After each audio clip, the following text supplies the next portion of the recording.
In my work, I very commonly see people trying to enlist what I call workarounds in order to avoid probate.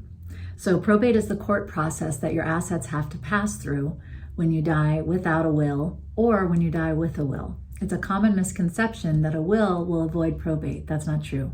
If you have only a will and not a trust, your assets are going to pass through the probate process, the court process, to retitle them. Now, the thing about doing these workarounds to avoid probate is that they don't often work. The kind of workarounds I'm talking about are holding property as joint tenants with right of survivorship and the way that people manage their beneficiary designations. When you hold a home in joint tenancy with right of survivorship, you own it with somebody else, and owning it in joint tenancy means that the moment that other person dies, if you're still alive, immediately the property is 100% yours, or vice versa. The minute you die, the property is 100% theirs. So that's a way to avoid probate, because you don't have to pass that property through the probate court in order to have it belong to the other joint tenant. The problem with joint tenancy is that let's say you put your child on your home as a joint tenant on your deed. You're going to end up, if you do that during your lifetime, potentially losing the step up in basis that's available. I have other videos about the step up in basis. It's a little bit complicated, but it's a big tax problem if you lose the step up in basis, and you can keep it by passing the property at death rather than putting your child on your house deed while you're alive. Another way that people try to avoid probate is through their beneficiary designations, typically on life insurance accounts and on retirement accounts.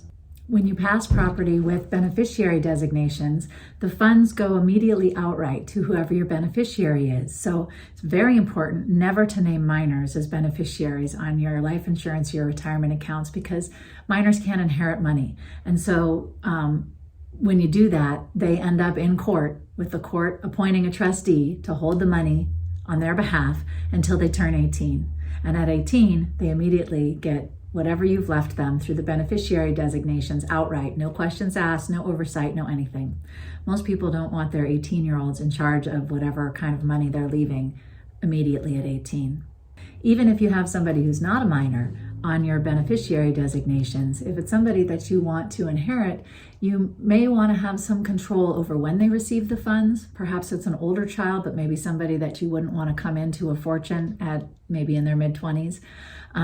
There are ways with a trust that you can take your things like life insurance and have them pay into a trust so that the trust controls how the funds are distributed. And there's a little bit more ability to be thoughtful about the inheritance that you're leaving for folks.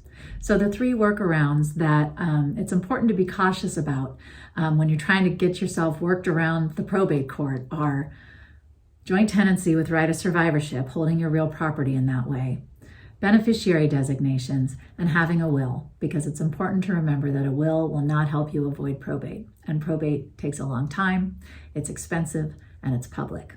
So those are the reasons you might want to avoid it.